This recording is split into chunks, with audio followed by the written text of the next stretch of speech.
पुण्याची ती एक नेहमीसारखीच घाईगडबडीची सकाळ होती. हिंजवडी फेज 2च्या ट्रॅफिकमध्ये ईशाची कार हळूहळू पुढे सरकत होती. पावसाळ्याचे दिवस असल्याने पुण्याच्या हवेत एक छानसा गारवा होता. गाडीच्या एसीची थंड हवा आणि FM वर लागलेले एखादे जुने गाणे ईशाच्या मनाला एक वेगळी शांतता देत होते. आजचा दिवस तिच्यासाठी खूप महत्त्वाचा होता. तब्बल 3 वर्षांच्या ब्रेकनंतर आणि स्वतःला पुन्हा एकदा सिद्ध करण्याच्या जिद्दीने ती टेक विजन इनोव्हेशन्स या हिंजवडीतील एका अत्यंत नामांकित IT कंपनीत सिनियर प्रोजेक्ट मॅनेजर म्हणून रुजू होत होती.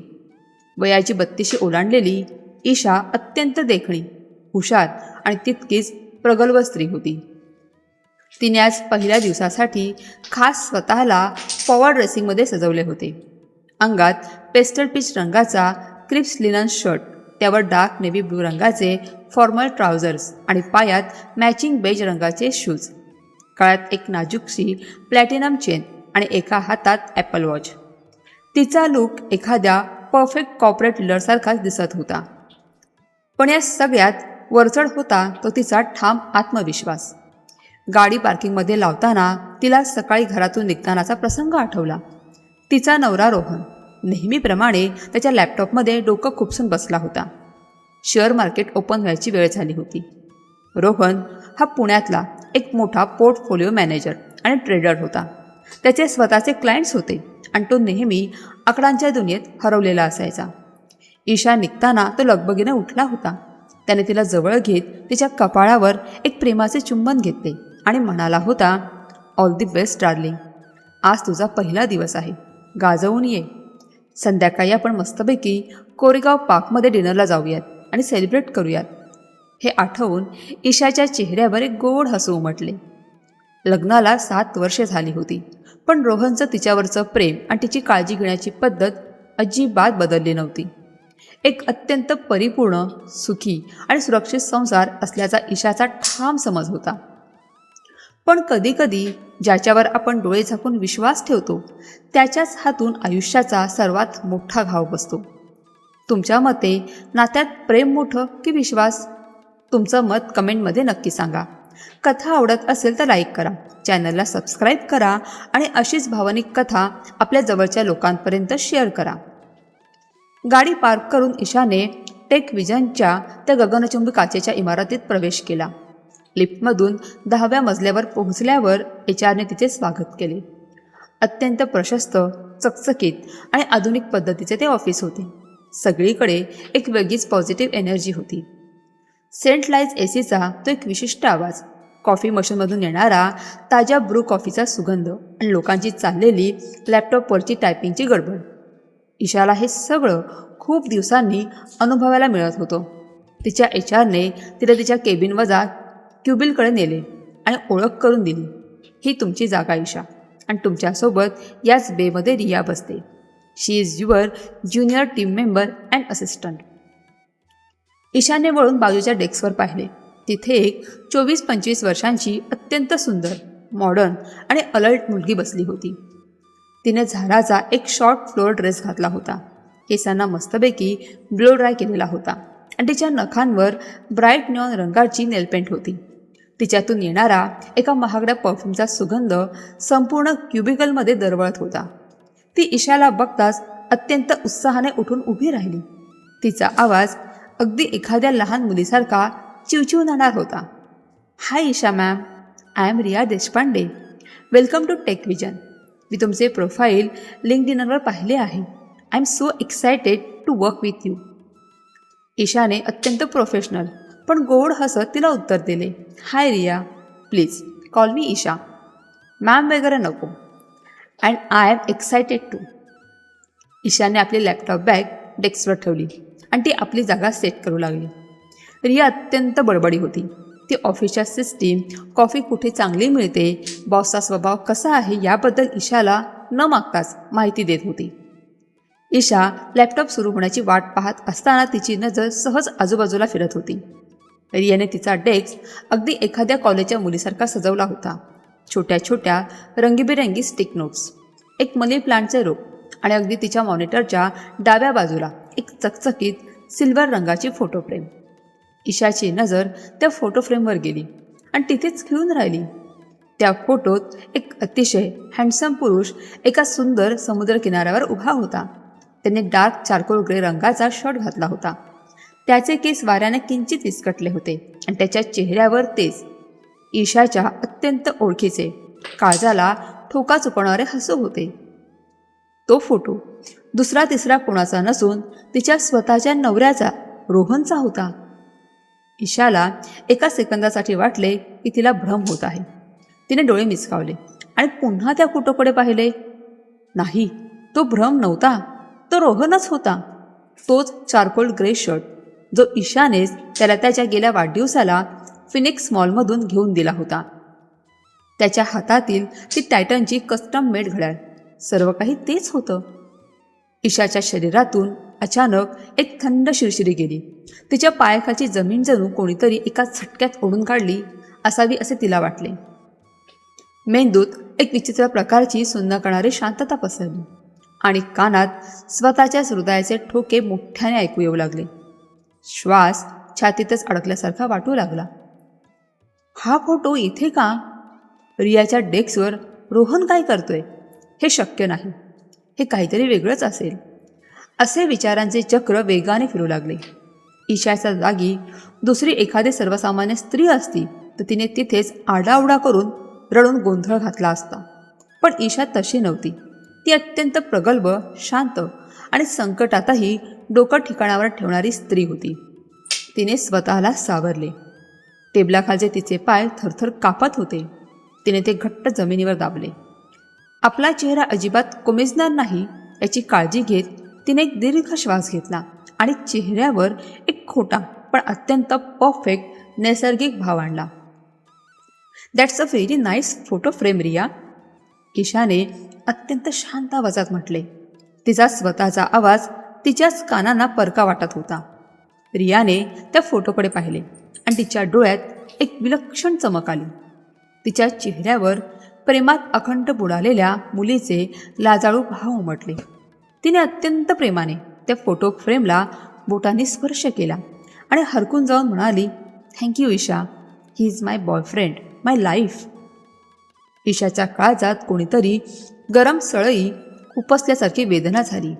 बॉयफ्रेंड हा शब्द तिच्या कानात घुमू लागला. पण तिने चेहऱ्यावरची रेषही हलू दिली नाही.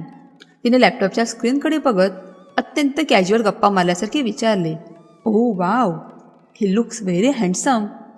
काय नाव आहे त्याचं आणि किती दिवसांपासून एकत्र आहात तुम्ही? त्याचं नाव रोहन आहे. We have been together for almost 3 years now. 3 वर्ष कशी गेली समजलेच नाही.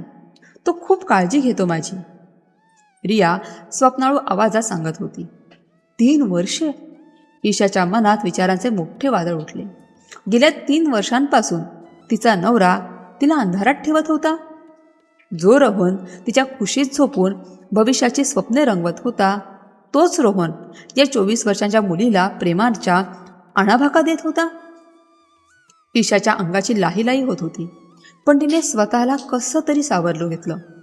ग्रेट. आणि काय करतो रोहन? ईशाने एका कुशल वकिलासारखी माहिती काढायला सुरुवात केली.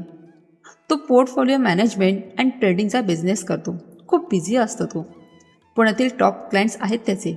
शेअर मार्केट म्हणजे त्याचं दुसरं प्रेम आहे. आणि पहिलं प्रेम मी, रिया हसत हसत म्हणाली. ईशा, तुला माहिती आहे, या वर्षाच्या शेवटी आम्ही लग्न करणार आहोत. ही प्रपोज्ड मी लास्ट मंथ. तो म्हणाला की आता त्याला सेटल व्हायचं आहे.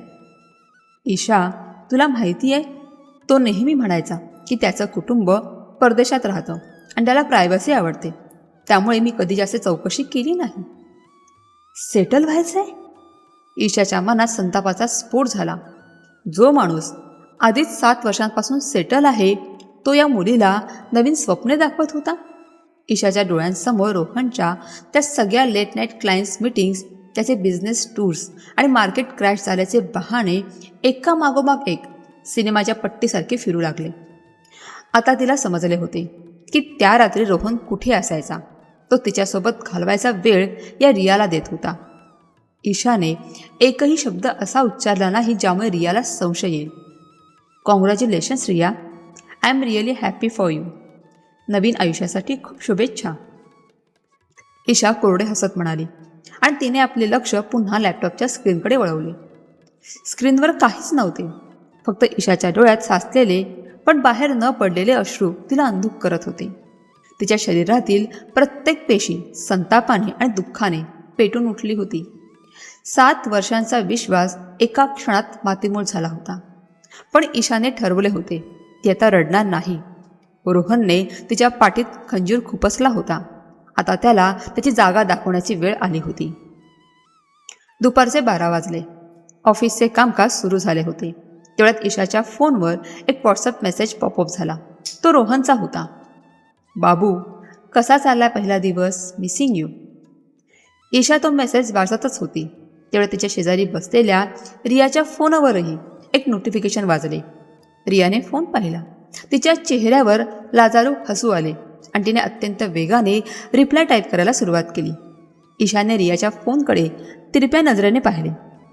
स्क्रीनवर नाव फ्लॅश होत होतं, माय रोहन. ईशाने आपला फोन उलटा करून डेस्कवर ठेवला. तिच्या डोळ्यात आता अश्रू नव्हते, तर एका भयंकर सुडाची आणि थंड संतापाची ठिणगी पेटली होती. खेळ आता सुरू झाला होता आणि ईशा या खेळात हरायला मुळीच तयार नव्हती. संध्याकाळचे 6:30 वाजले होते.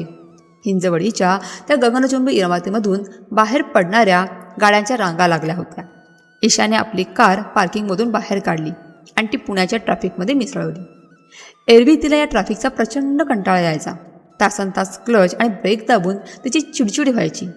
पण आज मात्र हेच ट्रॅफिक, हाच गोंधळ तिला तिच्या आतल्या खळबळीपासून वाचवणारी एक ढाल वाटत होता. गाडीत पूर्ण शांतता होती. तिने नेहमीप्रमाणे FM लावला नाही, कोणाला फोन केला नाही की आजूबाजूच्या गाड्यांच्या हॉर्नकडे लक्ष दिले नाही. तिचे डोळे रस्त्यावर होते, पण तिचं मन मात्र टेकविजनच्या ऑफिसमध्ये रियाच्या डेस्कवर असलेल्या त्या सिल्वर फोटो फ्रेमभोवतीच घिरट्या घालत होतं. 3 वर्ष, हे 2 शब्द एका धारधार करवतीसारखे तिच्या मेंदूला कापत होते. 36 महिने, 1000पेक्षा जास्त दिवस, इतका मोठा काळ एक माणूस आपल्याच घरात एकाच छताखाली राहून दुहेरी आयुष्य कसं काय जगू शकतो? तोही असा माणूस ज्याच्यावर तिने डोळे झाकून विश्वास ठेवला होता, ज्याच्यासाठी तिने स्वतःच्या करिअरमध्ये ब्रेक घेतला होता, जेणेकरून तो त्याचा ट्रेडिंगचा आणि पोर्टफोलिओ मॅनेजमेंटचा बिझनेस पुण्यात स्थिर करू शकेल. हे सगळं आठवताना तिच्या अंगाचा तिळपापड होत होता. रात्रीचे 8 वाजले होते जेव्हा ईशाची गाडी मगरपट्टा सिटीमधील तिच्या आलिशान सोसायटीच्या पार्किंगमध्ये येऊन थांबली. लिफ्टने 15व्या मजल्यावर जाताना ईशाने स्वतःच्या लिफ्टच्या आरशात पाहिलं. चेहऱ्यावरचा थकवा स्पष्ट दिसत होता, पण डोळ्यात एक भयंकर आणि सुन्न करणारी शांतता होती. खिशातून चावी काढून तिने घराचा दरवाजा उघडला. दारात पाऊल ठेवताच घरातला तो ओळखीचा सुगंध तिच्या नाकात शिरला.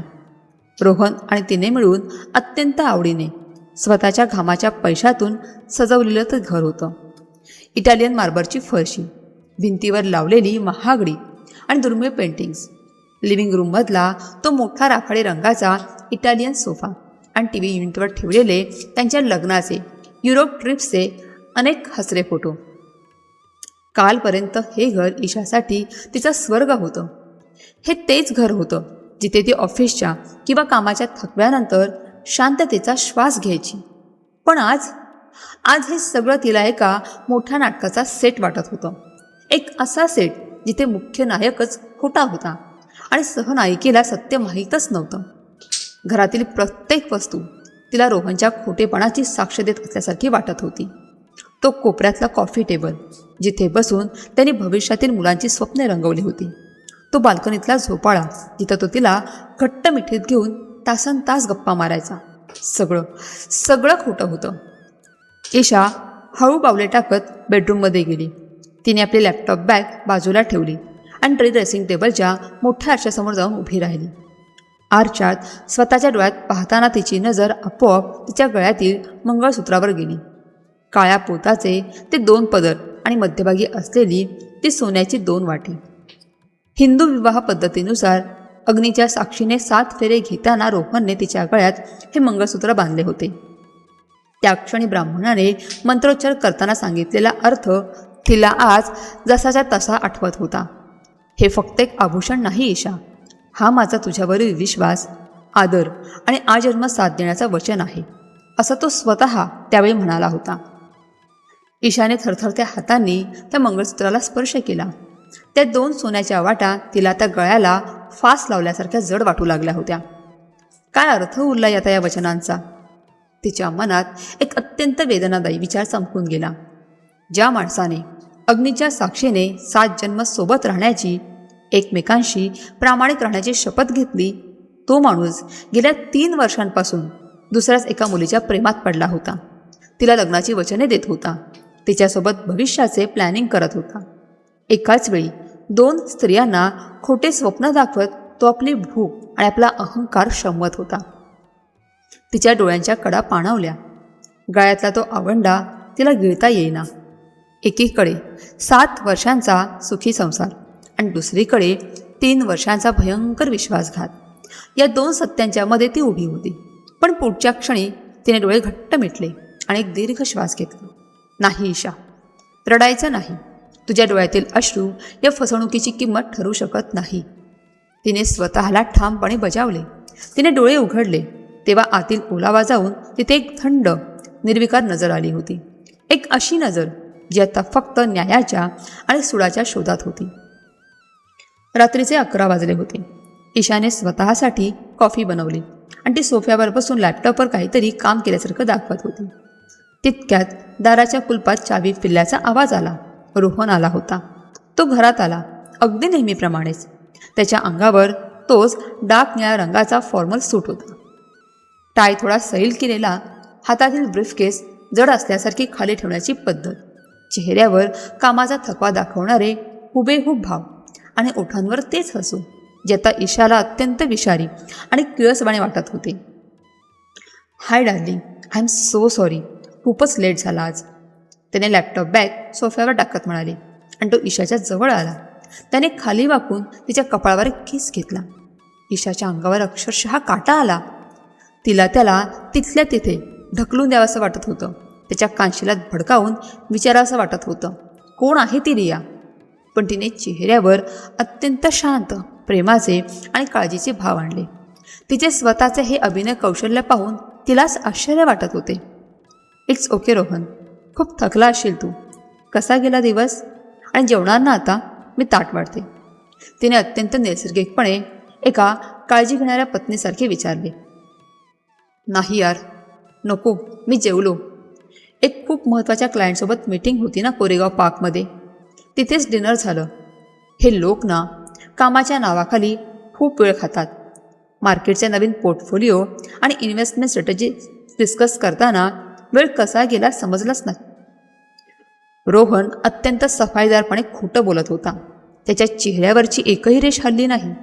बोलताना त्याने ईशाच्या डोळ्यात डोळे घालून पाहिले. हा आत्मविश्वास फक्त एका सराईत कुटाड्या माणसाकडेच असू शकतो. ईशा त्याच्याकडे पाहत होती. त्याची बॉडी लँग्वेज, त्याचे डोळे, त्याचे हातवारे, सगळं काही अत्यंत नॉर्मल होतं. किती सराईतपणे, किती सहज खोटं बोलतोय हा माणूस. ईशाच्या मनात विचारांचं काहूर माजलं होतं.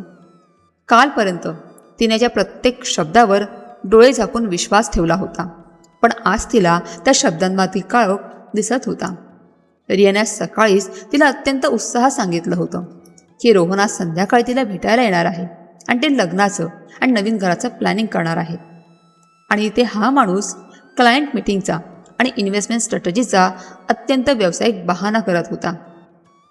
ओ, असं का? काही हरकत नाही, तुझा बिझनेस आहे. नवीन क्लायंट्स मिळवण्यासाठी मेहनत तर करावीच लागते. ईशा अत्यंत गोड आवाजात म्हणाली.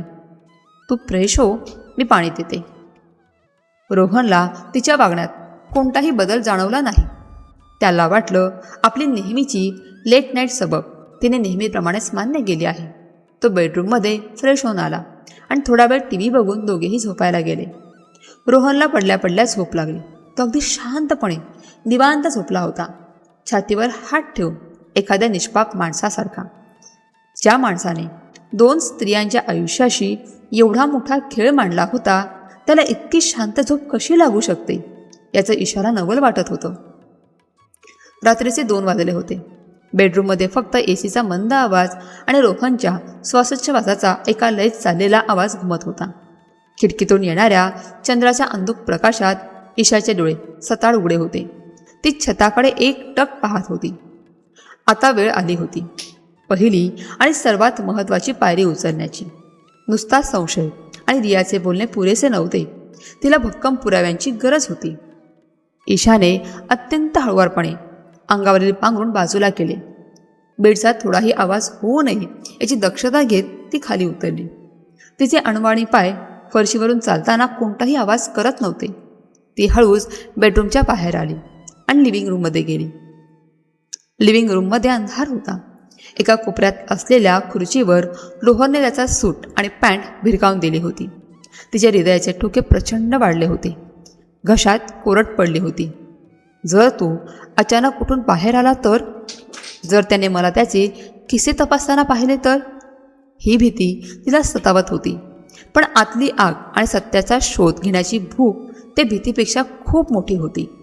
तिने अत्यंत सावधगिरीने रोहनचा कोट हातात घेतला. कोट हातात घेताच त्यातून एक अत्यंत महागड्या आणि वेगळ्या परफ्यूमचा मंद वास तिच्या नाकात शिरला. हा वास रोहनच्या नेहमीच्या परफ्यूमचा नक्कीच नव्हता. हा तोच डायोरचा गोडसर आणि फ्लोअर परफ्यूम होता जो रियाच्या अंगावरून आज सकाळी ऑफिसमध्ये दरवळत होता. ईशाने डोळे मिटले. रागाने तिचे हात घट्ट मुठीत वळले. तिची नखे तिच्याच तळहाताला टोचत होती. तिने स्वतःला सावरले आणि कोटाचे खिसे तपासायला सुरुवात केली. उजवा खिसा रिकामा होता. डाव्या खिशात काही मिंटच्या गोळ्या आणि कारची अतिरिक्त चावी होती. तिची धडधड वाढत होती. नंतर तिने कोटाचा आतील गुप्त खिसा तपासला. तिथे तिची बोटे एका दुमडलेल्या कागदाला लागली. तिने तो हळूच बाहेर काढला. तो एका रेस्टॉरंटच्या बिलाचा कागद होता. ईशाने मोबाईलची फ्लॅशलाईट अगदी मंद करून त्या बिलावर टाकली. बिलावर सर्वात वर ठळक अक्षरात एका रेस्टॉरंटचे नाव छापलेले होते. The oak lounge and dine, Koregaon park. हे पुण्यातील एक अतिशय महागडे, प्रायव्हेट आणि कपल फ्रेंडली रेस्टॉरंट होते, जिथे टेबल मिळवण्यासाठीही ओळख लागते. ईशाची नजर वेगाने बिलाच्या खालील भागावर गेली. तारीख आजचीच, वेळ रात्री 9:45. ऑर्डरची माहिती वाचताना तिचे डोळे विस्फारले गेले. 2 ग्लास महागडी French champagne, truffle mushroom pasta आणि एक heart shape red velvet pastry. खाली बिलाची एकूण रक्कम होती 12,500. तिने त्या बिलावरचा टेबल फॉर 2 हा शब्द वाचला आणि तिच्या डोक्याला मुंग्या आल्या. रोहन तिला काही तासांपूर्वी सांगत होता की तो क्लायंटसोबत इन्व्हेस्टमेंट डिस्कस करत होता, पण प्रत्यक्षात तो कोरेगाव पार्कच्या एका अत्यंत रोमॅन्टिक रेस्टॉरंटमध्ये रियासोबत शॅम्पेन पित होता. तिला हार्ट शेप पेस्ट्री भरवत भविष्याची स्वप्ने दाखवत होता. कोणताही क्लायंट मीटिंगमध्ये हार्ट शेप पेस्ट्री आणि शॅम्पेनची ऑर्डर देत नाही हे समजण्याइतकी ईशा नक्कीच हुशार होती. ईशाच्या हातात तो बिलाचा कागद थरथरत होता. डोळ्यातून एक गरम अश्रू निसटला आणि त्या बिलावर पडला. हे बिल म्हणजे फक्त एक कागदाचा तुकडा नव्हता, तर ते तिच्या 7 वर्षांच्या विश्वासाच्या चितेवरील राख होती. तिने ते बिल अत्यंत काळजीपूर्वक पुन्हा त्याच घडीत दुमडले आणि कोटाच्या खिशात जसे होते तसे अगदी अचूक जागेवर ठेवून दिले. ती तिथून उठून लिव्हिंग रूमला लागून असलेल्या बाल्कनीत आली. समोर संपूर्ण मगरगट्टा सिटीची शांत आणि निजदिस्त इमारत आणि त्या पलीकडे पसरलेलं पुणे शहर दिसत होतं. रात्रीच्या थंड वाऱ्याची झुळूक तिच्या चेहऱ्याला स्पर्श करून गेली. ईशाने आकाशाकडे पाहिले. तिच्या डोळ्यातील अश्रू आता पूर्णपणे सुकले गेले होते. तिचे मन आता एका थंडगार बर्फासारखे झाले होते, ज्यात भावनांना काहीही थारा नव्हता. तू खूप मोठी चूक केलीस रोहन. तू फक्त माझा विश्वास नाही तोडलास, तर माझ्या अस्तित्वाचा, माझ्या बुद्धिमत्तेचा अपमान केला आहेस. तिने मनातल्या मनात अत्यंत कठोरपणे उच्चारले. तू तुझा खोटा किल्ला खूप हुशारीने बांधला असशील, पण आता तो किल्ला मुळासकट कसा उद्ध्वस्त करायचा हे मी ठरवणार. आता फक्त अश्रू नाहीत, आता फक्त पुरावे बोलतील. ईशाने आपला मास्टर प्लॅन आखायला सुरुवात केली होती. उद्याची सकाळ तिच्यासाठी फक्त एक नवीन दिवस नसणार नव्हती, तर तो तिच्या आणि रोहनच्या या अदृश्य युद्धाचा पहिला दिवस असणार होता, जिथे तिला रोहनचा खरा चेहरा समोर आणण्यासाठी केवळ भावनांची नाही तर कायद्याची आणि पैशांची भाषा बोलायची होती. ती अत्यंत शांतपणे पुन्हा बेडरूममध्ये गेली आणि रोहनच्या शेजारी जाऊन झोपली. उद्याची लढाई खूप मोठी होती आणि त्यासाठी तिला तिची बुद्धी अत्यंत तीक्ष्ण आणि मन दगडा इतके कठोर ठेवायचे होते. दुसरा दिवस उजाडला. रात्रभर डोळ्याला डोळा लागला नसला तरी ईशाच्या चेहऱ्यावर थकवा नव्हता, तर एका अभूतपूर्व निश्चयाची झळाली होती. सकाळी रोहन नेहमीप्रमाणे त्याच्या ट्रेडिंग टर्मिनल्स आणि लॅपटॉपच्या दुनियेत वेगळा होता. सकाळी 9 वाजता शेअर मार्केट ओपन होण्यापूर्वीची त्याची ती घाई गडबड, क्लायंटचे फोन कॉल्स आणि निफ्टी व बँक निफ्टीचे टार्गेट ठरवण्यासाठी लगबग ईशा शांतपणे पाहत होती. रोज सकाळी अत्यंत कौतुकाने नवऱ्याकडे पाहणारी ईशा आज मात्र एका गुन्हेगाराकडे पाहत असल्यासारखी त्याच्या प्रत्येक हालचालीची नोंद घेत होती. रोहन 10:30 वाजता ऑफिसला निघून गेला आणि ईशाने सिक लीव टाकून ऑफिसमधून सुट्टी घेतली.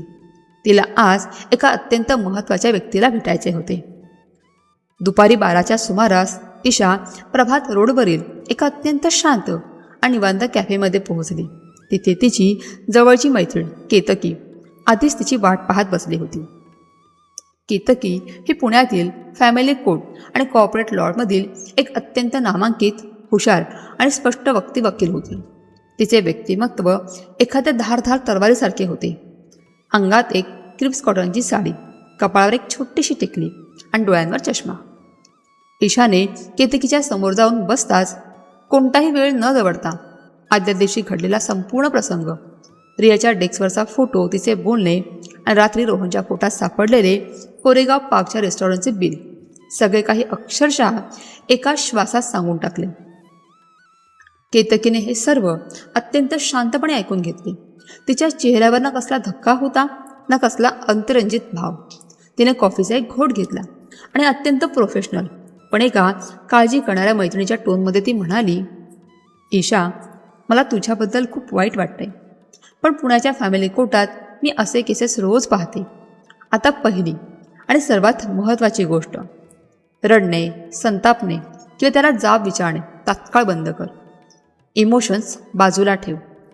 कायदेशीर दृष्टिकोनातून बघितलं तर हा फक्त फसवणुकीचा नाही, हा एका मोठ्या फायनान्शियल फ्रॉडचा केस होऊ शकतो. ईशा थोडी गोंधळली. फायनान्शियल फ्रॉड म्हणजे? केतकीने आपला चष्मा थोडा वर सरकवला आणि अस्सल पुणेरी स्पष्ट वक्तेपणाने समजावून सांगायला सुरुवात केली. बघ ईशा, रोहन हा एक पोर्टफोलिओ मॅनेजर आणि ट्रेडर आहे. त्याला पैशांचा खेळ तुझ्यापेक्षा खूप चांगला समजतो. जर तो गेली 3 वर्ष एका मुलीसोबत दुहेरी आयुष्य जगतोय तर नक्कीच त्याने तिला महागडे गिफ्ट्स दिले असतील, फिरवले असेल. आणि हे सगळं करण्यासाठी त्याने पैसे कुठून आणले? स्वतःच्या खिशातून नाही. कायद्याच्या भाषेत याला डिस्पिएशन ऑफ मॅरिटल ॲसेट म्हणजेच वैवाहिक संपत्तीची उधळपट्टी म्हणतात. तू आता त्याच्या मेसेजेस किंवा फोन कॉलच्या मागे धावू नकोस. फॉलो द मनी. पैशांचा ट्रॅक शोध. तुमचे joint account, banks, mutual funds, FD आणि ट्रेडिंग अकाउंटचे स्टेटमेंट चेक कर. मला खात्री आहे तुला तिथे खूप काही सापडेल. केतकीचे शब्द ईशाच्या डोक्यात लख्ख प्रकाश पाडून गेले. पैशांचा ट्रॅक, होय, हेच तर सत्य होतं. रोहन आणि तिने लग्नानंतर सर्व पैसा एकत्र गुंतवला होता. आर्थिक व्यवहार पारदर्शक राहावेत म्हणून अनेक महत्त्वाचे पासवर्ड्स आणि स्टेटमेंट्स दोघांनाही उपलब्ध होते. पण विश्वासामुळे ईशाने कधीच त्याची खोलात जाऊन तपासणी केली नव्हती. दोघांच्याही पगाराचे पैसे एका जॉईंट अकाउंटमध्ये यायचे आणि तिथून रोहन ते पैसे वेगवेगळ्या ब्लू चिप स्टॉक्स, SIP आणि फ्युचर्स अँड ऑप्शन्समध्ये ट्रेडिंगसाठी वापरायचा. पैशांचे व्यवस्थापन रोहन करत असल्यामुळे ईशाने कधीच अकाउंट्स तपासून पाहिले नव्हते. तिने केतकीचे आभार मानले आणि ती वेगाने मगरपटा सिटीमधील तिच्या घरी परतली. घरी पोहोचताच ईशाने स्वतःला एका खोलीत बंद करून घेतले. तिने तिचा लॅपटॉप उघडला. हृदयाची धडधड पुन्हा वाढली होती. तिने सर्वप्रथम त्यांचे HDFC बँकेचे जॉईंट अकाउंट लॉग इन केले. OTP तिच्याच मोबाईलवर येत असल्यामुळे तिला कोणतीही अडचण आली नाही. तिने गेल्या 3 वर्षांचे बँक स्टेटमेंट डाउनलोड केले आणि ते एक्सेल शीटमध्ये ओपन केले. ईशा स्वतः IT क्षेत्रात असल्याने डेटा ॲनालिसिस करणं तिच्या डाव्या हाताचा मळ होता. तिने कंट्रोल F दाबून मोठ्या रकमांचे ट्रान्सफर शोधायला सुरुवात केली. आणि काही मिनिटातच जे सत्य स्क्रीनवर उमटले त्याने ईशाच्या पायाखालची जमीन पुन्हा एकदा सरकली. रोहनने अत्यंत हुशारीने दर महिन्याला 20,000, कधी 50,000 तर कधी चक्क 1,00,000 रुपये एका दुसऱ्या अकाउंटवर IMPS आणि नीटद्वारे ट्रान्सफर केले होते. बेनिफिशरच्या नावावर स्पष्टपणे लिहिले होते, रिया देशपांडे. गेल्या एका वर्षातच रोहनने रियाच्या खात्यात जवळपास 8 ते 10 लाख रुपये वळत केले होते. हे पैसे रोहनचे एकट्याचे नव्हते, यात ईशाच्याही घामाचा पैसा होता. तिचे डोळे रागाने लाल झाले होते. पण हा तर फक्त ट्रेलर होता. खरा धक्का अजून बाकी होता. ईशाने त्यानंतर रोहनचे झेरोदा आणि ग्रोसेट ट्रेडिंग अकाउंट चेक केले. रोहनने त्यांच्या पोर्टफोलिओमधील अनेक चांगले परतावा देणारे शेअर्स काही महिन्यांपूर्वी अचानक विकले होते. ईशाला आठवले तेव्हा रोहनने तिला सांगितले होते की मार्केट क्रॅश होणार आहे, आपण थोडं प्रॉफिट बुक करून लिक्विड कॅश बाजूला ठेवूया. ईशाने तेव्हा त्याच्या पोर्टफोलिओ मॅनेजमेंटच्या ज्ञानावर विश्वास ठेवला होता. पण ती कॅश गेली कुठे? ईशाने पुन्हा HDFC बँक स्टेटमेंट तपासले आणि अगदी मागील महिन्यातील एका तारखेवर तिची नजर ठेवून राहिली. तिथे एकाच दिवशी एका मोठ्या रकमेचा RTGC व्यवहार झाला होता. रक्कम होती 50 लाख रुपये. Beneficiary supreme developers, Baner flat booking. हे पाहताच ईशाच्या मेंदूची नस फाटायची वेळ आली होती. तिच्या तळपायची आग मस्तकात गेली. 50 लाख रुपये! ही रक्कम त्याने गेली 7 वर्षे थेंब थेंब करून साठवली होती. त्यांनी ठरवले होते की पुण्यात एखादा छानसा बंगला घ्यायचा आणि तिथे त्यांचे उर्वरित आयुष्य घालवायचे. आणि या भामट्याने तिच्या स्वप्नांच्या पैशातून रियासाठी बाण्यासारख्या पॉश भागात एका आलिशान फ्लॅटचे डाऊन पेमेंट केले होते. ईशाच्या हाताची बोटे स्क्रीनवर आदळू लागली. तिला वाटले की हा लॅपटॉप उचलून भिंतीवर भिरकावून द्यावा. जो नवरा स्वतःच्या पत्नीचे पैसे चोरून प्रेयसीसाठी महाल बांधतोय, तो माणूस किती नीच आणि स्वार्थी असू शकतो याची तिलाच प्रचिती आली होती. ईशाने स्वतःच्या ITच्या पगारातून साठवलेले पैसे, तिचे बोनस, तिचे इन्स्टेन्सिव्ह सगळं काही रोहनने अत्यंत थंड डोक्याने एका दुसऱ्याच मुलीवर उधळले होते. तिला स्वतःच्या बचतीतून तिच्या संसाराचे थडगे बांधले जात होते. तू माझ्या भावनांशी खेळलास रोहन, ते मी कदाचित माफ केलं असतं, पण तू माझ्या घामाच्या पैशांवर दरोडा टाकला आहेस. माझा पैसा वापरून तू तिला बाणेरमध्ये फ्लॅट घेऊन दिलास. आता मी तुला रस्त्यावर आणल्याशिवाय राहणार नाही. ईशाचे ओठ रागाने थरथरत होते. तिने क्षणाचाही विलंब न लावता ते सर्व bank statements, trading accounts ledgers, 50 लाखांच्या ट्रान्सफरची पावती आणि रियाच्या खात्यात जमा झालेल्या संपूर्ण पैशांची यादी PDF स्वरूपात डाउनलोड केली. तिने आपल्या लॅपटॉपवर प्रोजेक्ट R नावाचे एक सिक्रेट फोल्डर बनवले आणि त्याला पासवर्ड लावला. हे सगळे पुरावे तिने तिच्या पर्सनल गुगल ड्राईव्ह आणि एका हार्ड डिस्कमध्ये सेव्ह करून ठेवले. आता तिच्याकडे केवळ संशय नव्हता, तर कोर्टात रोहनला उघडे पाडणारे आणि त्याला गंभीर कायदेशीर अडचणीत आणू शकणारे भक्कम आर्थिक पुरावे तयार होते. ईशाने लॅपटॉप बंद केला आणि डोळे मिटून दीर्घ श्वास घेतला. केतकीने दिलेला सल्ला तंतोतंत खरा ठरला होता. रोहनने अत्यंत नियोजनबद्ध पद्धतीने वैवाहिक संपत्तीची चोरी केली होती. ईशाने ठरवले, आता रडण्याची वेळ निघून गेली आहे. आता वेळ आली होती एका थंड, निर्दयी आणि अचूक मास्टर प्लॅनची.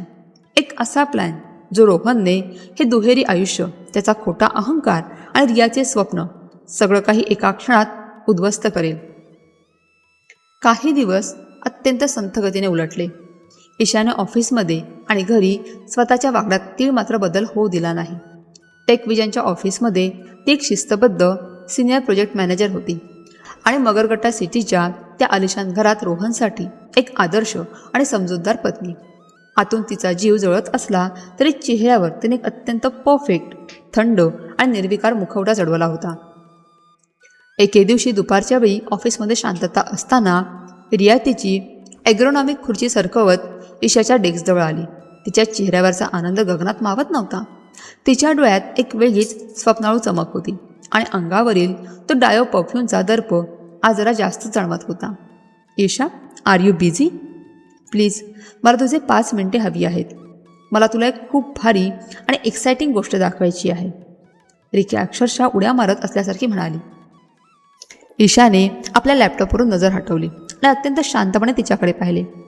हो नक्कीच रिया, बोल, काय झालंय? इतकी खुश का आहेस? रियाने तिचा ॲपलचा मॅकबुक ईशाच्या समोर ठेवला आणि स्क्रीन तिच्या दिशेने वळवली. स्क्रीनवर एका अतिशय आकर्षक इन्व्हेस्टर पिच डेकची पहिली स्लाईड ओपन होती. काळ्या बॅकग्राऊंडवर मधोमध एक अत्यंत रॉयल आणि सोनेरी रंगाचा लोगो चमकत होता. R&R capital partners. रोहन स्वतःची एक नवीन ट्रेडिंग, पोर्टफोलिओ मॅनेजमेंट आणि इन्व्हेस्टमेंट फर्म सुरू करतोय. आणि R&R म्हणजे माहिती आहे? रोहन आणि रिया. रिया अत्यंत अभिमानाने आणि प्रेमाने म्हणाली.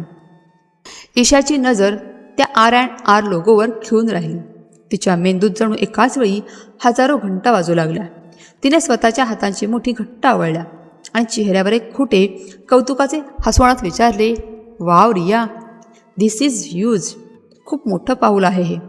पण यात तुझा काय रोल आहे? आय मीन, तू इथे टेकविजनमध्ये जॉब करतेस ना? रियाने छाती फुगवून स्लाईड पुढे सरकवली. दुसऱ्या स्लाईडवर कंपनीच्या बोर्ड ऑफ डिरेक्टरची माहिती होती. ईशा, इथे बघ. रोहन म्हणाला की मी त्याची लकी चार्म आहे. माझ्यामुळे त्याच्या आयुष्यात यश आलंय, म्हणून त्याने मला या कंपनीत चक्क 20% इक्विटी पार्टनरशिप दिली आहे. आय एम द को फाउंडर नाऊ. ईशा ती स्लाईड पाहत होती आणि तिच्या डोक्यात गणिताची चक्र वेगाने फिरू लागली. एक अत्यंत थंडगार संतापाची लाट तिच्या नसानसातून धावली. रोहनला नवीन इन्व्हेस्टमेंट फर्म सुरू करण्यासाठी सीड कॅपिटल आणि मोठ्या ऑफिसचा सेटअप करण्यासाठी पैसा कुठून मिळाला? ईशाला क्षणात उत्तर मिळाले. 50 लाख रुपये बाणेरच्या फ्लॅटसाठी आणि बाकीचे लाखो रुपये या R&R कॅपिटलच्या सेटअपसाठी. स्वतःच्या बायकोचे पैसे चोरून त्याने स्वतःच्या आणि प्रेयसीच्या नावाने कंपनी उभी केली होती. ईशाने स्वतःच्या पगारातून केलेली FD, तिने मोठ्या मेहनतीने कमावलेले दिवाळीचे बोनस, त्यांनी भविष्यासाठी साठवलेले म्युच्युअल फंड्स, हे सगळं मोडून रोहनने अत्यंत थंड डोक्याने हे साम्राज्य उभं केलं होतं. आणि कहर म्हणजे ज्या पैशांवर आणि घामावर ईशाचा पूर्ण हक्क होता, त्या पैशातून त्याने या 24 वर्षांच्या अल्लड नादान मुलीला 20% पार्टनर बनवले होते. R&R मधील R रियाचा नसून तो ईशाच्या रक्ताचा होता, याची रियाला थोडीही कल्पना नव्हती. एकीकडे रियाचा तो निर्दोष खळखळता आनंद आणि दुसरीकडे ज्वालामुखीचा स्फोट मुठीत रोखून धरलेला ईशाचा थंड संयम. या दोघींमधील तो विरोधाभास अत्यंत विचित्र होता. एकीला वाटत होतं की तिचं नशीब उजळले आणि दुसरीला माहीत होतं की लवकरच या नशिबाची राख रांगोळी होणार आहे. आणि ईशा, सर्वात मोठी बातमी. रियाचा उत्साह कमी होत नव्हता. या विकेंडला पुण्यातील JW मॅरिटल हॉटेलमध्ये आमची एक ग्रँड लॉन्च पार्टी आहे. पुण्यातले सगळे मोठे इन्व्हेस्टर, बिल्डर्स आणि रोहनचा क्लायंट्स तिथे येणार आहेत. ही पार्टी म्हणजे आमच्या नवीन आयुष्याची सुरुवात असणार आहे. खूपच छान रिया. आय एम शुअर ही लॉन्च पार्टी खूप अविस्मरणीय असेल. रोहनने नक्कीच खूप मोठी प्लॅनिंग केली असेल यासाठी. ईशा अत्यंत श्लेषार्थाने आणि कोरडे हसत म्हणाली. तिच्या या वाक्याचा खरा अर्थ फक्त तिलाच माहीत होता. त्याच दिवशी संध्याकाळी ईशाने ठरवले की आज तिला बाणेरच्या त्या फ्लॅटचे सत्य स्वतःच्या डोळ्यांनी पाहायचे आहे. रिया आज ऑफिसमधून लवकर निघाली होती. ईशानेही आज स्वतःची गाडी न आणता मुद्दाम एक भाड्याची टॅक्सी बोलावली, जेणेकरून रोहनला तिची गाडी ओळखता येऊ नये. तिने डोळ्यांवर काळा गॉगल आणि डोक्यावर स्कार्फ गुंडाळला होता. संध्याकाळचे 6:30 वाजले होते. वाकड ब्रिजजवळ पुण्याचे नेहमीचे जीवघेणे ट्रॅफिक होते. ईशाच्या कॅबच्या बरोबर 2 गाड्या सोडून पुढे रोहनची पांढऱ्या रंगाची स्कॉडा गाडी चालली होती. ईशाने कॅब ड्रायव्हरला आधीच सूचना दिली होती की त्या पांढऱ्या गाडीचा पाठलाग करायचा आहे. हे एखाद्या थ्रिलर सिनेमासारखे वाटत होते. बाहेर रिमझिम पाऊस सुरू झाला होता. पुण्याच्या रस्त्यांवरील दिव्यांचा प्रकाश ओल्या रस्त्यावर परावर्तित होत होता. ईशाच्या हृदयाची धडधड वाढली होती. तो मला आरशातून पाहणार तर नाही ना, ही भीती होती. पण सत्य जाणून घेण्याची जिद्द त्यापेक्षा मोठी होती. मुंबई बेंगलोर हायवेवरून रोहनची गाडी अत्यंत वेगाने बाणेरच्या दिशेने वळली. ईशाच्या कॅबनेही सुरक्षित अंतर ठेवून त्यांचा पाठलाग सुरू ठेवला. बाणेरच्या एका अत्यंत पॉश आणि शांत रस्त्यावर जिथे गगनचुंबी इमारतींचे बांधकाम सुरू होते तिथे रोहनची गाडी थांबली. बाहेर एक भला मोठा आणि चकचकीत बोर्ड लागला होता, supreme developers, the luxury penthouses. हा तोच बिल्डर होता त्याच्या खात्यात ईशाच्या जॉईंट अकाउंटमधून 50 लाख रुपये गेले होते. ईशाने आपली कॅब थोडी दूर एका मोठ्या वडाच्या झाडाच्या आडोशाला थांबवली. तिने ड्रायव्हरला गाडीचे इंजिन तसेच चालू ठेवायला सांगितले आणि ती गाडीतच बसून राहिली. तिने कॅबची काच थोडी खाली केली. रोहन आणि रिया स्कॉड्या गाडीतून खाली उतरले. रोहनने अत्यंत रुबाबात डोळ्यांवरचा गॉगल काढला आणि तो रियाचा हात पकडून तिला ती अवाढव्य इमारत दाखवू लागला. रिया एखाद्या लहान मुलीसारखी इमारतीकडे बोट टाकून हवेत इमले बांधत होती, आनंदाने उड्या मारत होती. रोहन तिच्या खांद्यावर हात टाकून तिला ती साईट आणि भविष्यातील घराची बाल्कनी अत्यंत अभिमानाने दाखवत होता. जणू काही तो स्वतःच्या कामाच्या पैशातून तिला हा महाल घेऊन देत होता. ईशाने आपला मोबाईल काढला. हाताची होणारी थरथर तिने कशीबशी रोखली. कॅमेरा ऑन करून तिने झूम लेन्स ॲडजस्ट केली आणि एका मागोमाग एक अनेक फोटो क्लिक केले. फोटोत रोहन रियाला जवळ घेताना, तिला इमारतीचे ब्रॉशर दाखवताना, तिच्या कपाळाचे चुंबन घेताना सगळं काही अत्यंत स्पष्टपणे कैद होत होतं. मोबाईलच्या प्रत्येक क्लिक आवाजासोबत ईशाच्या मनातील नवऱ्याविषयीचा शेवटचा ओलावा, शेवटची आपुलकी कायमची संपत चालली होती. तिच्याच पैशांवर उभ्या राहिलेल्या या वास्तूचा मालक रोहन रियाला बनवत होता. 5 मिनिटे सलग फोटो आणि एक छोटासा व्हिडिओ काढल्यानंतर ईशाने कॅमेरा बंद केला. आता तिच्याकडे पुराव्यांची कोणतीही कमतरता नव्हती. बँक स्टेटमेंट्स होते, कोरियोगा पार्कच्या रेस्टॉरंटचे बिल होते, R&R कॅपिटलचे इक्विटी शेअरिंग प्रेझेंटेशन होते आणि आता हे बॅनरच्या साईटवरचे कपल फोटो होते. तिच्या मास्टर प्लॅनची प्रत्येक बाजू आता अभेद्य होती. कायद्याच्या भाषेत रोहन आता 4ही बाजूंनी अडकला होता. ईशाने कॅबची काच वर केली. तिच्या चेहऱ्यावर आता दुःख किंवा राग नव्हता, तर एक अत्यंत धारदार उपहासात्मक हास्य उमटले होते. एक असा आत्मविश्वास होता जो वादळ येण्यापूर्वीच्या शांततेत असतो. तुझी JW मॅरियटची लॉन्च पार्टी खरंच खूप ग्रँड आणि अविस्मरणीय ठरेल रोहन.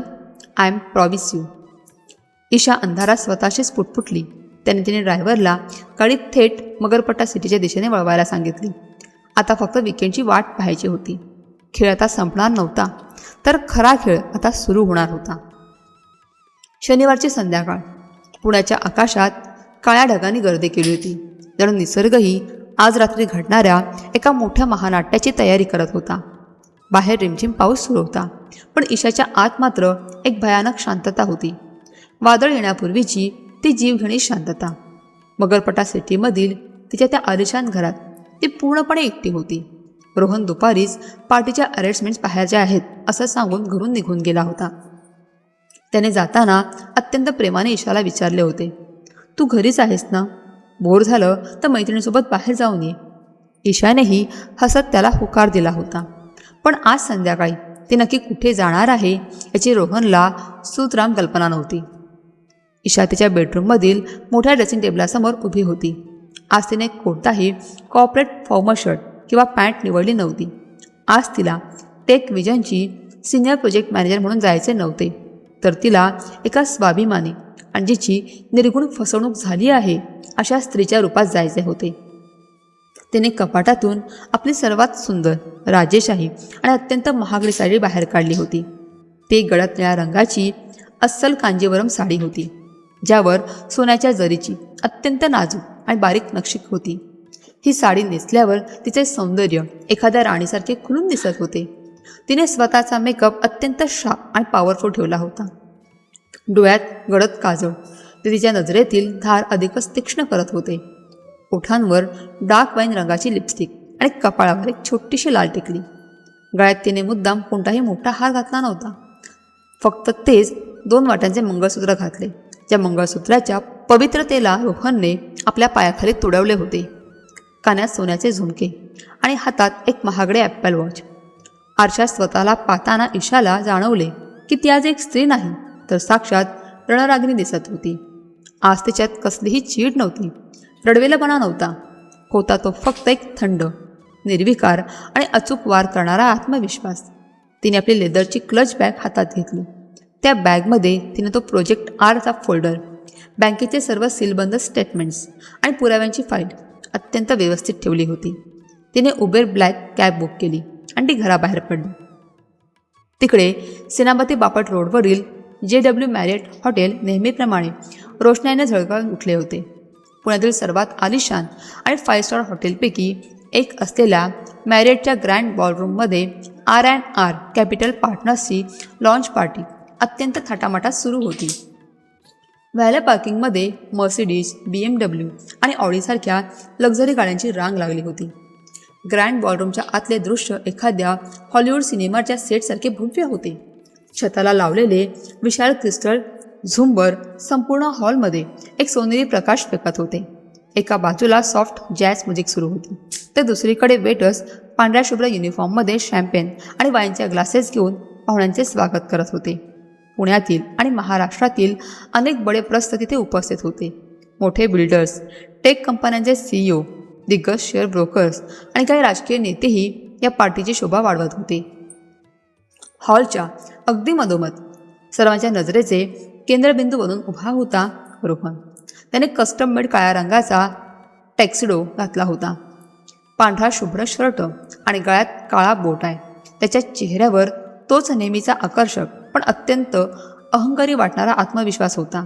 तो पुण्याचा उल्फ ऑफ वॉल स्ट्रीट असल्यासारखा वावरत होता. त्याच्या हातात शॅम्पेनचा ग्लास होता आणि तो अत्यंत सराईतपणे खोटे हसू चेहऱ्यावर आणून मोठ्या गुंतवणूकदारांसोबत नेटवर्किंग करत होता. आणि त्याच्या अगदी शेजारी उभी होती रिया. आज ती खऱ्या अर्थाने एका परिकथेतील राजकुमारीसारखी दिसत होती. तिने सिल्वर आणि पांढऱ्या रंगाचा अत्यंत महागडा शिमरिंग इव्हिनिंग गाऊन घातला होता. तिच्या गळ्यात एक डायमंडचा नेकलेस चमकत होता. ती अत्यंत आनंदाने एखाद्या लहान मुलीसारखी हरकून जाऊन पाहुण्यांचे स्वागत करत होती. रोहन येणाऱ्या प्रत्येक मोठ्या क्लायंटला तिची ओळख माय को फाउंडर अँड माय फ्युचर अशी करून देत होता.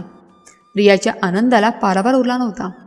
तिला वाटले होते की तिने आयुष्याची लॉटरी जिंकली आहे. रात्रीचे 8:30 वाजले. कार्यक्रमाची अधिकृत सुरुवात करण्याची वेळ झाली. हॉलमधील जॅझ म्युझिक थांबले. एका निवेदिकेने माईक हातात घेतला आणि उपस्थितांचे स्वागत करून रोहनला मंचावर आमंत्रित केले. संपूर्ण हॉलमध्ये टाळ्यांचा कडकडाट झाला. रोहनने आपला शॅम्पेनचा ग्लास बाजूला ठेवला. रियाला एक अत्यंत रोमॅन्टिक स्माईल दिले आणि तो अत्यंत रुबाबात मंचावर गेला. मंचावर पाठीमागे R&R कॅपिटल पार्टनर्सचा महाकाय सोनेरी लोगो झळकत होता. रोहनने माईक हातात घेतला. त्याचा आवाज संपूर्ण बॉलरूममध्ये घुमू लागला. Good evening ladies and gentleman. आजचा दिवस माझ्या आयुष्यातील सर्वात मोठा आणि महत्त्वाचा दिवस आहे. इन्व्हेस्टमेंट, गुंतवणूक हा शब्द उच्चारायला खूप सोपा आहे, पण त्याचा खरा अर्थ काय? गुंतवणूक म्हणजे फक्त पैसा नव्हे. गुंतवणूक म्हणजे विश्वास. जेव्हा तुम्ही तुमचे कष्टाचे पैसे कोणाच्या तरी हातात सोपवता तेव्हा तुम्ही त्याच्यावर तुमचा आंधळा विश्वास ठेवत असता. आणि R&R कॅपिटल हाच विश्वास सार्थ ठरवण्यासाठी आज तुमच्यासमोर उभी आहे. रोहनचे हे विश्वासावरचे भाषण अत्यंत दांभिक होते. जो माणूस स्वतःच्या पत्नीचा 7 वर्षांचा विश्वास स्वतःच्या पायाखाली तुडवून इथे उभा होता, तो संपूर्ण जगाला विश्वासाचे धडे देत होता. तो पुढे म्हणाला, या प्रवासात माझ्या पाठीशी खंबीरपणे उभी राहणारी माझी प्रेरणा आणि या कंपनीची 20% equity partner Riya. Thank you Riya for believing in me. रोहनने मंचावरून रियाकडे हात दाखवला. रिया लाजून लाल झाली आणि हॉलमध्ये पुन्हा एकदा टाळ्यांचा गजर झाला. आणि नेमक्या त्या क्षणी जेव्हा हॉलमध्ये टाळ्यांचा आवाज घुमत होता, ग्रँड बॉलरूमचे ते महाकाय जड लाकडी दरवाजे दोन्ही बाजूनी अचानक सताड उघडले गेले. दरवाजा उघडल्याच्या आवाजाने मागच्या रांगेतील काही लोकांचे लक्ष तिकडे गेले. बाहेरच्या लॉबीतून येणाऱ्या प्रखर प्रकाशाच्या बॅकग्राऊंडवर एक आकृती उभी होती. ती ईशा होती. तिची ती डार्क ब्लू कांजीवरम साडी, चेहऱ्यावरील तो राजेशाही आणि करारी भाव आणि डोळ्यातील तीक्ष्ण नजर. ती एखाद्या राणीसारखी तिच्या राज्यात बंडखोरी झाली आहे आणि जी आता स्वतःच्या बंडखोराचा शिरच्छेद करायला आली आहे अशी दिसत होती. ईशाने हॉलमध्ये पाऊल ठेवले. तिच्या हाय हिल्स सँडलचा इटालियन मार्बलवर पडणारा आवाज अत्यंत स्पष्ट होता. खट खट खट. हॉलमधील ज्या ज्या व्यक्तीची नजर ईशावर पडत होती ती आपोआप शांत होत होती. तिचे व्यक्तिमत्वच इतके प्रभावी आणि प्रबळ होते की तिच्या आजूबाजूचे लोक आपोआप बाजूला होऊन तिला मंचाकडे जाण्यासाठी रस्ता करून देऊ लागले. पाहता पाहता संपूर्ण बॉलरूममध्ये एक अभूतपूर्व आणि स्मशान शांतता पसरली. कोणीतरी अचानक म्युझिक सिस्टीमचा आवाज म्यूट केला. आता फक्त ईशाच्या सँडलचा खटखट आवाज आणि लोकांची कुजबुज एवढंच ऐकू येत होते. मंचावर उभ्या असलेल्या रोहनला सुरुवातीला काही समजले नाही की लोक अचानक शांत का झाले आहेत. त्याने आपली नजर समोर वळवली आणि गर्दीला चिरून थेट मंचाच्या दिशेने अत्यंत रुबाबात चालत येणाऱ्या ईशावर त्याची नजर पडली. त्या क्षणी रोहनच्या पायाखालची वाळूच नाही तर संपूर्ण जमीनच सरकली. त्याच्या हातातला माईक थरथरला आणि त्यातून एक विचित्र स्किल असा आवाज आला. त्याच्या हातातील शॅम्पेनचा ग्लास खाली पडला आणि कार्पेटवर सांडला. आता त्याच्याकडे ना शब्द उरले होते ना सबब. त्याच्या चेहऱ्यावरचा तो कॅपॅलिस्टिक आणि अहंकारी आत्मविश्वास एका सेकंदाच्या हजारा भावात उडला कुठे उडून गेला. त्याच्या चेहऱ्यावरचे पाणी अक्षरशः पळाले. तो एखाद्या भूताला पाहिल्यासारखा पांढरा फटक पडला. त्याच्या गळ्यातला बोट आहे त्याला अचानक फासासारखा आवळू लागल्यासारखा वाटला. त्याच्या कपाळावर आणि नाकाच्या शेंड्यावर एसीच्या थंड हवेतही घामाचे थेंब जमा झाले. त्याचे डोळे भीतीने आणि आश्चर्याने एवढी विस्फारले गेले की जणू ते आता बाहेरच येतील. ईशा इथे कशी? तिला हे कसं समजलं? ती इथे काय करते? त्याच्या डोक्यात हजारो विचार विजेसारखे चमकून गेले, पण त्याच्या तोंडातून एक ब्र देखील फुटत नव्हता. त्याची अवस्था हेडलाईट्सच्या प्रकाशात सापडलेल्या एखाद्या भेदरलेल्या हरणासारखी झाली होती. मंचाच्या खाली अगदी पहिल्या रांगेत उभ्या असलेल्या रियानेही ईशाला पाहिले. सुरुवातीला रियाच्या चेहऱ्यावर आश्चर्यमिश्रित आनंद झाला. अरे वा, माझी सिनियर कलीग ईशा माझ्या पार्टीला आली असा तिचा भोळा समज झाला.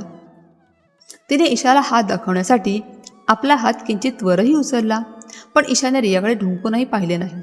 तिची नजर मंचावर थरथर कापणाऱ्या रोहनवर एका बाणासारखी रोखलेली होती. ईशा चालत थेट मंचाजवळ आली. तिने तिथे असलेल्या एका छोट्या पायऱ्यांच्या मार्गाने ती अत्यंत ग्रेसफुल पण करारी पावलांनी मंचावर चढली. रोहनच्या अंगात आता उभे राहण्याची ताकद उरली नव्हती.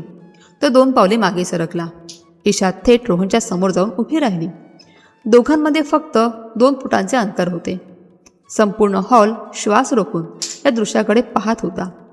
कोणालाच काही समजत नव्हते की ही सुंदर आणि राजेशाही स्त्री कोण आहे आणि कंपनीच्या फाउंडरची अशी भंबेरी का उडाली आहे. ईशाने रोहनच्या डोळ्यात थेट नजर भिडवली.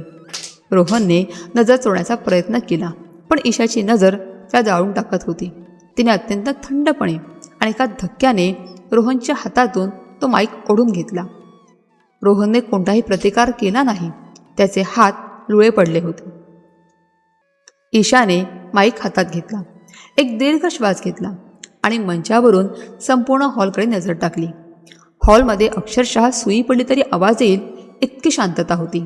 मग ईशाचा अत्यंत स्पष्ट, धारदार आणि स्वाभिमानी आवाज संपूर्ण मॅरिएटच्या बॉलरूममध्ये घुमला. Good evening everyone. नमस्कार. ईशाच्या आवाजात एक नैसर्गिक अदब होती, पण त्याहूनही जास्त एक भयानक जरब होती. मला माफ करा, मी तुमच्या या सुंदर आणि बहुचर्चित लॉन्च पार्टीत थोडा व्यत्यय आणला आहे. मी पाहते की महाराष्ट्रातील अनेक दिग्गज गुंतवणूकदार आज इथे उपस्थित आहेत. रोहनने नुकताच तुम्हा सर्वांना गुंतवणूक आणि विश्वास या 2 शब्दांचा खूप सुंदर अर्थ समजावून सांगितला, पण मला वाटतं R&R कॅपिटलच्या या भव्य लॉन्चमध्ये एका अत्यंत महत्त्वाच्या व्यक्तीची ओळख करून द्यायची कुठेतरी राहूनच गेली आहे. ईशा एक क्षण थांबली. तिने खाली पहिल्या रांगेत उभ्या असलेल्या रियाकडे पाहिले. रिया आता पूर्णपणे गोंधळून गेली होती. ईशाने आपली नजर पुन्हा गर्दीकडे वळवली आणि अत्यंत शांत पण काळजाला भिडणाऱ्या आवाजात ती म्हणाली, माझी ओळख करून देते. मी ईशा. ईशा रोहन जोशी. गेली 7 वर्ष ज्या माणसावर मी माझा आंधळा विश्वास टाकला त्या या मंचावर उभ्या असलेल्या विजनरी माणसाची मी अधिकृत आणि कायदेशीर पत्नी आहे. I am his wife of 7 years. हा शब्द उच्चारताच हॉलमध्ये जणू एखादा बॉम्बस्फोट व्हावा तशी प्रतिक्रिया उमटली. लोकांमध्ये एकच मोठा आणि धक्कादायक कुजबुजाट सुरू झाला. पत्नी? पण मग ही रिया कोण आहे? 7 वर्षे? लोकांच्या चेहऱ्यावर आश्चर्याचे आणि गोंधळाचे भाव होते. अनेक गुंतवणूकदारांनी एकमेकांकडे प्रश्नार्थक नजरेने पाहिले. पण सर्वात भयंकर अवस्था होती ती रियाची. पत्नी हा शब्द रियाच्या कानावर पडताच तिच्या मेंदूत जणू शॉर्ट सर्किट झाले. तिच्या हातातील शॅम्पेनचा ग्लास सटकून खाली इटालियन मार्बलवर पडला आणि त्याचे हजारो तुकडे झाले. अगदी तिच्या आत्तापर्यंतच्या स्वप्नांसारखे. छन्न असा तो आवाज त्या शांततेत अत्यंत भयानक वाटला. रियाने अविश्वासाने आणि डोळ्यात साचलेल्या अश्रूंनी मंचावर पाहिले. तिचे डोळे रोहनकडे उत्तर मागत होते की सांग, ही खोटं बोलते. सांग, ही एक मस्करी आहे. पण रोहन आपली मान खाली घालून अपराधीपणे आणि भीतीने थरथर कापत उभा होता. त्याच्या त्या मौनाने रियाला आयुष्यातील सर्वात क्रूर आणि भयंकर सत्याची जाणीव करून दिली होती. ज्या माणसासोबत ती 3 वर्षे राहत होती तो आधीच विवाहित होता. मंचावर उभ्या असलेल्या रोहनने आता कसाबसा स्वतःचा आवाज शोधून काढला. तो ईशाकडे अत्यंत दयनीय आणि केविलवाण्या नजरेने पाहत अडखळत म्हणाला, ईशा प्लीज, आपण घरी बोलूया. This is not the right place. Please don't do this. लोक बघतायत. ईशाने माईक थोडा बाजूला केला आणि ती रोहनच्या अगदी जवळ जाऊन उभी राहिली. तिच्या ओठांवर एक अत्यंत धारदार आणि थंडगार हास्य उमटले. तिने अशा आवाजात त्याला उत्तर दिले की जे फक्त त्यालाच ऐकू येईल, पण जे एखाद्या धारधार तलवारीसारखे त्याच्या काळजात घुसेल. घरी? कोणतं घर रोहन? ते मगरपट्टा सिटीमधलं की तू रियासाठी बाणेरमध्ये घेतलेला तो 50 लाखांचा नवीन flat? And don't do this. तू माझ्या पाठीत खंजीर खुपसताना हा विचार केला होतास? आज तू तुझी लॉन्च पार्टी एन्जॉय कर रोहन, कारण ही पार्टी मी तुझ्या आयुष्यातील सर्वात मेमोरेबल पार्टी बनवणार आहे. ईशाने पुन्हा माईक आपल्या ओठांजवळ नेला. तिने आपल्या क्लच बॅगमधून एक जाड फाईल बाहेर काढली. या फाईलवर HDFC बँक आणि झेरोदाचे स्पष्ट लोगो दिसत होते. हॉलमधील कुजबूज पुन्हा शांत झाली. सगळ्यांच्या नजरा आता ईशाच्या हातातील त्या फाईलकडे लागून राहिल्या होत्या. ईशाने अत्यंत भेदक नजरेने मंचासमोरील गुंतवणूकदारांकडे पाहिले आणि म्हणाली, तुम्ही सर्वांनी आत्ताच ऐकले की ही कंपनी R&R म्हणजे रोहन आणि रिया आहे. पण या सुंदर सोनेरी लोगोच्या आणि या खोट्या प्रेम कहाणीच्या मागे दडलेलं एक अतिशय किळसवाणे आणि गुन्हेगारी सत्य मी आज तुम्हा सर्वांसमोर मांडणार आहे. कारण तुम्ही तुमचे कष्टाचे पैसे या कंपनीत गुंतवण्यापूर्वी तुम्हाला हे माहिती असणे गरजेचे आहे की या R&R कॅपिटलचा खरा पाया कशावर उभा आहे. ईशाने पाहिलचे पहिले पान उघडले. संपूर्ण हॉल आता येणाऱ्या पुढच्या सर्वात मोठ्या भूकंपाच्या प्रतीक्षेत श्वास रोखून उभा होता. रोहनचे डोळे पांढरे पडण्याची वेळ आली होती आणि रिया एका पुतळ्यासारखी सुन्न उभी होती. ईशाची नजर फाईलमधील कागदपत्रांवरून थेट समोरच्या गर्दीवर गेली. माझ्या हातात जे कागदपत्र आहेत ते केवळ बँक स्टेटमेंट नाहीत, तर एका अत्यंत क्रूर फसवणुकीचे आणि आर्थिक गुन्ह्याचे जिवंत पुरावे आहेत. ईशाचा आवाज आता अधिकच धारदार आणि कणखर झाला होता. तिने एक एक करून आकडे वाचायला सुरुवात केली. या R&R कॅपिटलचा जो डोलारा आज तुमच्यासमोर उभा करण्यात आला आहे त्याचे भांडवल रोहनने कोणत्याही शेअर मार्केटच्या नफ्यातून किंवा त्याच्या तथाकथित विजनमधून उभे केलेले नाही. हे भांडवल त्याने स्वतःच्या पत्नीच्या म्हणजेच माझ्या जॉईंट अकाउंटमधून अत्यंत थंड डोक्याने चोरले आहे. गेल्या 1 वर्षात रोहनने माझ्या आणि त्याच्या सामायिक खात्यातून जवळपास 10 लाख रुपये को फाउंडर रिया देशपांडे हिच्या वैयक्तिक खात्यात वळवते केले आहेत. आणि कहर म्हणजे ईशाने फाईलमधून एक पिवळ्या रंगाची पावती बाहेर काढली आणि ती हवेत उंचावली. कहर म्हणजे काही आठवड्यांपूर्वी याच रोहनने माझ्या आणि त्याच्या भविष्यासाठी साठवलेल्या 50 लाख रुपयांच्या बचतीवर दरोडा टाकलाय. त्याने ते 50 लाख रुपये सुप्रीम डेव्हलपर्सला ट्रान्स्फर केले. कशासाठी? तर रियासाठी बाणेरमध्ये एक आलिशान लक्झरी पॅन्ट हाऊस बुक करण्यासाठी. माझ्या घामाच्या, माझ्या मेहनतीच्या पैशांवर हा माणूस दुसऱ्याच एका स्त्रीला महाल बांधून देत होता. आणि आज त्याच पैशांवर हा तुमच्यासमोर उभा राहून विश्वासाच्या आणि इन्व्हेस्टमेंटच्या बढाया मारतोय. जो माणूस स्वतःच्या घरात स्वतःच्या 7 वर्षांच्या पत्नीशी प्रामाणिक राहू शकला नाही, जो स्वतःच्या पत्नीच्या पैशांवर डल्ला मारून दुहेरी आयुष्य जगतोय, तो माणूस तुमच्या कोट्यवधी रुपयांच्या गुंतवणुकीशी प्रामाणिक राहील यावर तुमचा विश्वास आहे? ईशाने त्याच क्षणी काही महत्त्वाचे बँक स्टेटमेंट्स, RTGS पावत्या आणि फ्लॅट बुकिंगचे दस्तऐवज समोरच्या मोठ्या LED स्क्रीनवर प्रोजेक्ट केले. आता हा वाद केवळ वैयक्तिक राहिला नव्हता. पुरावे सर्वांच्या डोळ्यांसमोर होते. ईसाचे शब्द एखाद्या धगधगत्या निखाऱ्यासारखे मंचावरून सुटत होते आणि हॉलमधील प्रत्येकाच्या मेंदूत घुसत होते. संपूर्ण हॉलमध्ये एक भयंकर आणि संतप्त कुजबूज सुरू झाली. सर्वांच्या पुढे उभे असलेले पुण्याचे एक अत्यंत प्रतितयश आणि तत्वनिष्ठ व्यावसायिक श्रीरंग देशमुख सर रागाने पुढे आले. त्याने हातातील वाईनचा ग्लास जवळच्या टेबलावर आदळला आणि त्या अत्यंत कडक आवाजात मंचावर उभ्या असलेल्या रोहनला उद्देशून म्हणाले, Rohan, what the hell is this? आम्ही इथं तुझा हा घाणेरडा खेळ बघायला आलो नाही आहोत. बिझनेसमध्ये आणि गुंतवणुकीत सर्वात महत्त्वाची गोष्ट असते ती कॅरेक्टर आणि इंटिग्रिटी. जर तू स्वतःच्या कुटुंबाचा, तुझ्या पत्नीचा विश्वासघात करून तिचे पैसे अशा बेकायदेशीर मार्गाने वळवू शकतोस, तर आमच्या पैशांची तू राखरांगोळी करायला मागे पुढे पाहणार नाहीस. ईशा मॅडम म्हणतायत त्यात तथ्य आहे. हे तुझ्या पांढऱ्या पडलेल्या चेहऱ्यावरूनच स्पष्ट दिसत आहे. आमच्यासारखे प्रतिष्ठित लोक अशा फ्रॉड आणि चारित्र्यहीन माणसाच्या कंपनीत 1 रुपयाही गुंतवणार नाहीत. देशमुख सरांचे हे शब्द ऐकताच रोहनच्या पायाखाली उरलीसुरली जमीनही खचली. तो रडव्याला आवाजात त्यानं थांबवण्याचा प्रयत्न करू लागला. देशमुख सर, प्लीज ऐकून घ्या. This is a misunderstanding. हा माझा पर्सनल मॅटर आहे. याचा बिझनेसशी काहीही संबंध नाही. शटअप रोहन. दुसऱ्या एका मोठ्या इन्व्हेस्टरने संतापून ओरडून सांगितले, तुझ्या या पर्सनल मॅटरमुळे ही कंपनी उद्या कायदेशीर कचाट्यात सापडेल. तुझ्या पत्नीने तुझ्यावर डिस्पेशन ऑफ मॅरिटल असेसचा दावा ठोकला तर आमचे पैसेही त्यात अडकतील. We are out of this scrap. असे म्हणत देशमुख सर आणि त्यांच्यासोबतचे सर्व बडे गुंतवणूकदार व्यावसायिक रागाने हॉलच्या बाहेर पडू लागले. जणू काही एखादे मोठे धरण फुटावे तसे लोक भराभर ते ग्रँड बॉलरूम सोडून जाऊ लागले. प्रत्येकाच्या चेहऱ्यावर रोहनबद्दलची घृणा आणि संताप स्पष्ट दिसत होता. काही मिनिटातच तो खचाखच भरलेला, रोषणाईने उजळून निघालेला हॉल पूर्णपणे रिकामा झाला. तिथे उरले होते ते फक्त रिकामे टेबल्स, सांडलेली वाईन आणि विखुरलेली रोहनची स्वप्ने. रोहन मंचावर गुडघ्यावर बसून स्वतःचे डोके धरून रडत होता.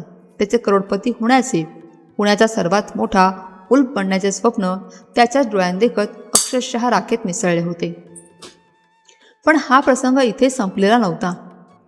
मंचाच्या खाली उभ्या असलेल्या रियाच्या अंगात आता संतापाची लाट उसळली होती. ती मंचावर चढली.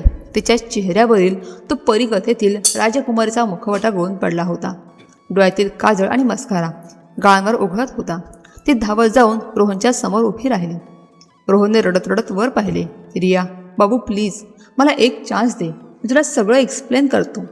सनक. एका भयंकर आवाजाने संपूर्ण हॉल हादरला. रियाने तिच्या हातातील सर्व कागद एकवटून रोहनच्या कानशिलात एक सणसणीत चपराक लगावली होती. तो आवाज इतका मोठा होता की मंचावरचा माईकही थरथरला. Don't you dear call me babu. Riya अक्षरशः किंचाळली. तिचा आवाज रागाने आणि हुंक्याने भरलेला होता. तू एक नीच आणि हलकट माणूस आहेस रोहन. 3 वर्षे तुम्हाला अंधारात ठेवलंस. मला वाटलं तू माझ्यावर खरं प्रेम करतोस, पण तू तर मला एक खेळणं समजून वापरलंस. स्वतःच्या बायकोचे पैसे चोरून तुम्हाला मोठेपणा दाखवत होतास. तू माझाही वापर केलास आणि तिचाही. माझ्या आयुष्याची आणि करिअरची राख रांगोळी केलीस तू. I hate you. I just hate you. रियाने स्वतःच्या बोटातील तो हिऱ्याचा साखरपुड्याचा अंगठीचा खडा रागाने काढून रोहनच्या तोंडावर भिरकावून मारला.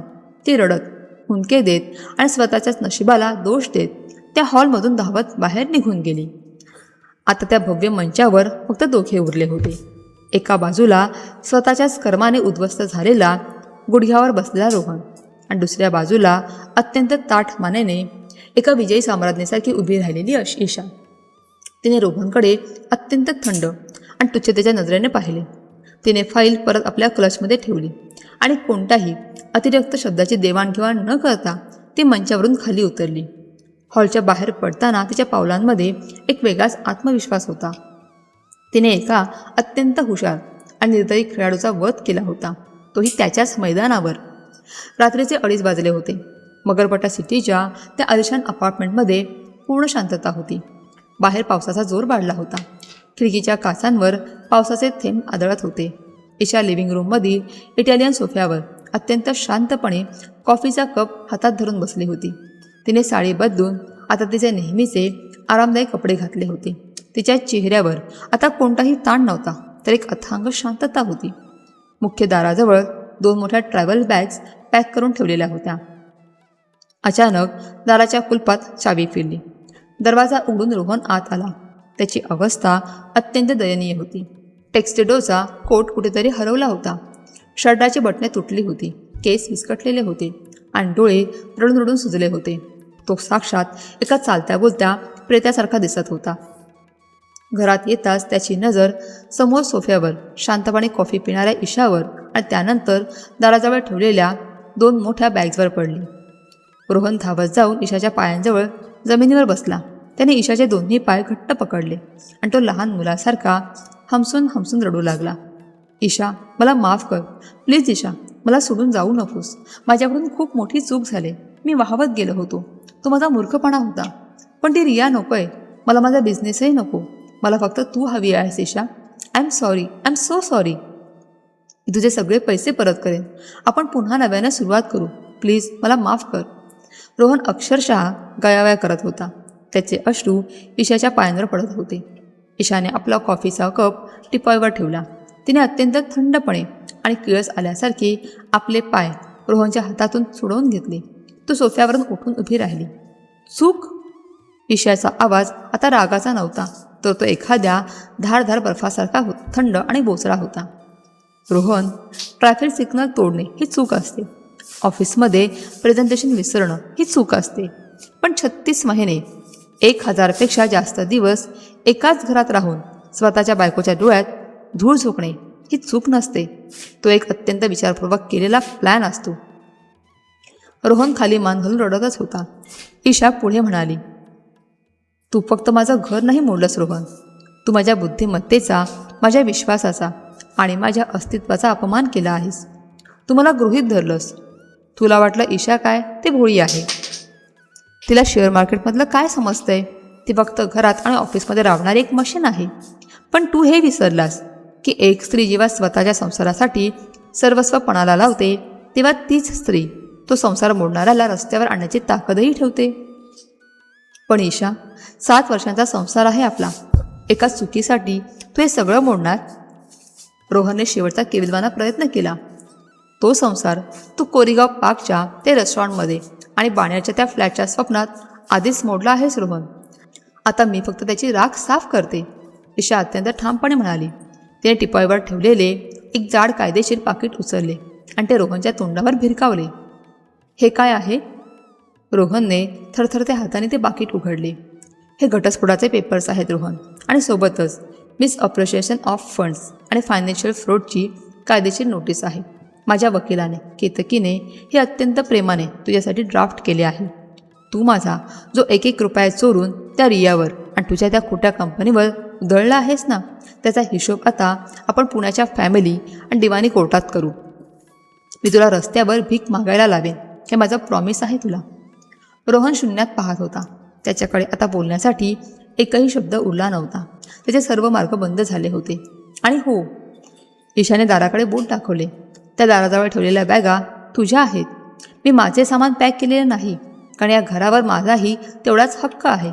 उद्या सकाळपासून इथे कायदेशीर प्रक्रिया सुरू होईल आणि या घराबाबतचा पुढचा निर्णय कोर्टात होईल. त्यामुळे आत्ताच्या आत्ता तुझी ती घाणेरडी बॅग उचल आणि माझ्या घरातून, माझ्या आयुष्यातून कायमचा चालता हो. आत्ताच्या आत्ता बाहेर निघ. ईशाचा शेवटचा आवाज एखाद्या सिंहाच्या डरकाळीसारखा घुमला. रोहनला समजले का आता इथे रडण्यात किंवा भीक मागण्यात काहीही अर्थ उरलेला नाही. ईशाचा निर्णय दगडावरच्या रेषेसारखा अटळ होता. तो कसा तरी धडपडत उठला. त्याने आपले सुजलेले आणि लाजिरवाणे तोंड लपवत त्या 2 जड बाग्या उचलल्या आणि तो घराच्या दरवाजाच्या बाहेर पडला. ईशाने पुढे जाऊन अत्यंत जोरात दरवाजा लावून घेतला. क्लिक. कुलपाचा तो आवाज ईशाच्या कानात एखाद्या सुमधुर संगीतासारखा घुमला. तिने एक अत्यंत खोल आणि मोठा श्वास घेतला. छातीवरचे कित्येक टनांचे ओझे एका क्षणात उतरल्यासारखे तिला वाटले. ती चालत बाल्कनीत आली. बाहेर पुण्याच्या आकाशात पावसाने विश्रांती घेतली होती आणि पूर्वेकडे एक अत्यंत सुंदर आणि तांबूस रंगाची पहाट फुलत होती. थंडगार आणि स्वच्छ वारा तिच्या चेहऱ्याला स्पर्श करून गेला. तिने डोळे मिटले आणि दोन्ही हात हवेत पसरले. तिच्या गळ्यात आता ते ओझे वाटणारे मंगळसूत्र नव्हते, तर तिच्या डोळ्यात एक नवी चमक आणि चेहऱ्यावर एक निस्सीम स्वातंत्र्याचा आणि आत्मसन्मानाचा आनंद होता. तिचा संसार मोडला होता हे खरे, पण त्या मोडलेल्या संसाराच्या राखेतून एक अत्यंत प्रबळ, स्वतंत्र आणि स्वतःच्या अटींवर जगणारी एक नवी ईशा आज जन्मली होती. ती त्या कुणाची फसवलेली पत्नी नव्हती, तर स्वतःच्या आयुष्याची एकमेव आणि खंबीर शिल्पकार होती. उद्याचा सूर्य फक्त आणि फक्त तिच्या स्वाभिमानाचा प्रकाश घेऊन उगवणार होता. कारण काहींना ती तुटल्यावर माणूस हरत नाही, तर स्वतःला पुन्हा शोधतो. ईशाची ही कहाणी आपल्याला एकच गोष्ट शिकवते: विश्वास तुटला तरी आयुष्य संपत नाही. उलट स्वतःच्या स्वाभिमानासाठी उभं राहिलं की नवं आयुष्य सुरू होतं. तुमच्या मते ईशाने घेतलेला निर्णय योग्य होता का? तुमचं मत कमेंटमध्ये नक्की लिहा. कथा मनाला भिडली असेल तर लाईक करा, सबस्क्राईब करा आणि ही कथा त्या प्रत्येक व्यक्तीपर्यंत शेअर करा ज्याला स्वतःच्या सन्मानाची किंमत माहिती आहे. धन्यवाद.